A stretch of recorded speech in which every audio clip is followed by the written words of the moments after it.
जय भीम सर्वांना. मी दस्तूर खुद्द तुमच्या सर्वांचं आजच्या आपल्या नवीन व्हिडिओमध्ये सहर्ष स्वागत करत आहोत.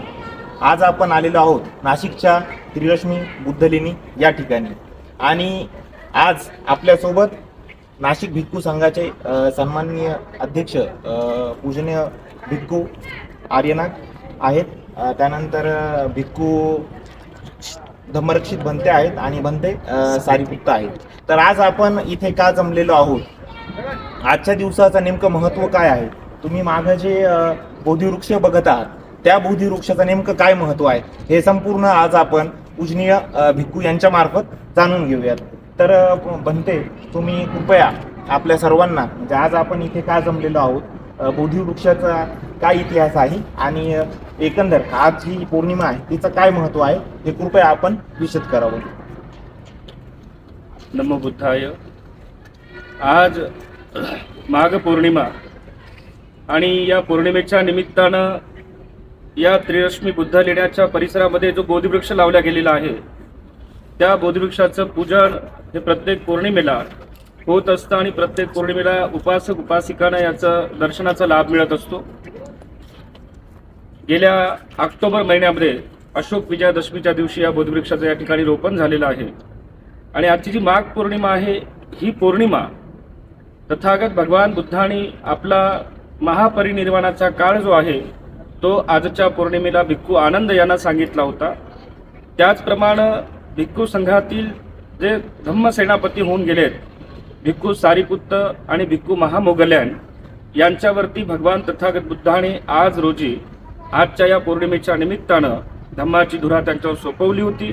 ती आजची ही माघ बौद्ध पौर्णिमा आणि विशेष जे बोधिवृक्ष आपण पाहत आहोत त्या बोधिवृक्षाचा इतिहास असा आहे की ज्या वेळेला सम्राट अशोकाने बौद्ध धम्माचा स्वीकार केला आणि जेव्हा त्याला कळालं की बुद्धगया या ठिकाणी सिद्धार्थ गौतमाने ध्यान मनन चिंतन करून संबोधीचा साक्षात्कार करून बुद्धत्व प्राप्त केलं, अशा ठिकाणी गेल्यानंतर त्यांनी जे बोधिवृक्ष बघितलं आणि ज्या वेळेला भिक्खू मोगलीपुत्र तिस्स यांच्या माध्यमातून जेव्हा सम्राट अशोकाला कळालं की आपल्याला धम्माचा दायक व्हायचा आहे, त्यासाठी आपला मुलगा महेंद्र आणि मुलगी संघमित्रा यांना ज्यांनी प्रवर्जित केलं, शिवर परिधान केलं आणि प्रचार प्रसारासाठी जेव्हा श्रीलंकेला पाठवलं तेव्हा जात असताना बुद्धगयेच्या त्या मूळ बोधिवृक्षाची शाखा त्यांनी त्यांच्याकडे दिली आणि ते बोधिवृक्ष श्रीलंका या ठिकाणी अनुराधापूर या ठिकाणी रोपण करण्यात आलं. कालांतराने बुद्धगया या ठिकाणचं बोधिवृक्ष सुरुवातीलाच सम्राट अशोकाच्या पत्नीनेच ते नष्ट केलं होतं. त्यावेळेला पुन्हा एकदा ते बोधिवृक्ष श्रीलंका या ठिकाणावर आणून बुद्धगयेच्या महाबोधिवृक्षाच्या तिथे लावण्यात आलं. त्यानंतर दुसऱ्यांदा देखील त्याचं म्हणजे पीडन झालं, त्याही वेळेला अनुराधापूर या ठिकाणाहून लावण्यात आलं. आज नाशिक हे एक पवित्र ऐतिहासिक शहर या त्रिरश्मी बुद्धलेण्याच्या पायथ्याशी भिक्खू संघाच्या प्रयत्नातून हे बोधिवृक्ष ऑक्टोबर महिन्यामध्ये आपल्याला प्राप्त झालं आणि त्याचं रोपण भव्य दिव्य स्वरूपामध्ये या ठिकाणी झालं. हे मूळ ओरिजिनल बोधिवृक्ष आहे की ज्या बोधिवृक्षाखाली सिद्धार्थ गौतमानी ध्यान मनन चिंतन करून संबोधीचा साक्षात्कार केला आणि बुद्धत्व प्राप्त करून याच बोधिवृक्षाखाली त्यांनी प्रथमतः चिंतन केलं की मी हा धम्म कुणाला सांगावं आणि नंतर ते सारनाथ या ठिकाणी जाऊन आपल्या धम्मचक्राला गतिमान करतात, पंचवर्गीय भिक्खूंना प्रवर्जित करतात आणि धम्माच्या पवित्र अशा कार्याला तिथून सुरुवात होते, म्हणजे संघाची स्थापना होते. अशा पद्धतीचा हा पवित्र पावन बोधिवृक्ष आपल्याला नाशिक या ठिकाणी लाभलेला आहे आणि भिक्खू संघ प्रत्येक महिन्याच्या पौर्णिमेला या बोधिवृक्षाची बोधिपूजा करत असतात. तेव्हा आज या ठिकाणी सकाळच्या प्रहरी या बोधिवृक्षाची बोधिपूजा या ठिकाणी झालेली आहे आणि अनेक उपासक उपासिका दिवसभराच्या काळामध्ये या ठिकाणी येऊन या बोधिवृक्षाचं दर्शन करतात. आज आपण आलात आणि आपणही या बोधिवृक्षाच्या छायेमध्ये लाभान्वित झालात.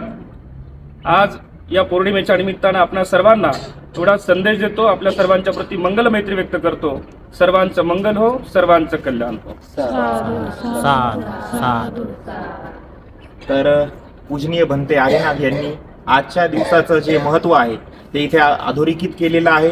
जो बोधिवृक्ष आहे तो बोधिवृक्ष त्याचा संपूर्ण प्रवास हा इथे कसा आला याविषयी संपूर्ण माहिती त्यांनी दिलेली आहे आणि याच बोधिवृक्षाच्या जो काही प्रसन्न वातावरण आहे इथे, संपूर्ण नाशिककर जे उपासक आहेत, उपासिका आहेत, हे दर पौर्णिमेला येत असतात आणि इथे त्याची पूजा वगैरे होत असते. आणि त्या मंगल प्रसंगी आपण सर्वांनीच दर पौर्णिमेला इथे यायचं आहे. या पूजनीय भिक्खू संघांच्या मार्फत जी पूजा होत असते त्याच्यामध्ये सहभाग घ्यायचा आहे आणि आपला जो काही धर्माचा प्रचार प्रसार आहे तो सातत्याने करण्यासाठी कटिबद्ध असायचा आहे. तर आजच्या व्हिडिओमध्ये हीच माहिती तुम्हा सर्वांना आपल्या सर्वांच्या मार्फत पोहोचवण्यासाठी आम्ही इथे आलेलो होतो. ही माहिती आपल्या सर्वांच्या मार्फत सर्वांपर्यंत पोहोचवण्यासाठी तुम्ही देखील प्रयत्नशील असा.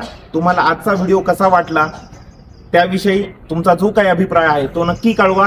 तो अभिप्राय आम्हाला आवडेल आणि हे चॅनल आपला धम्माचा प्रचार प्रसार करण्यासाठी आपल्या प्रत्येक समाज बांधवापर्यंत पोहोचवा. आणखीन चॅनल सबस्क्राईब केले नसेल तर सबस्क्राईब करा. समोरचं जो काही बेल आयकॉन आहे तो दाबा, लाईक करा, कमेंट करा आणि शेअर करा. धन्यवाद.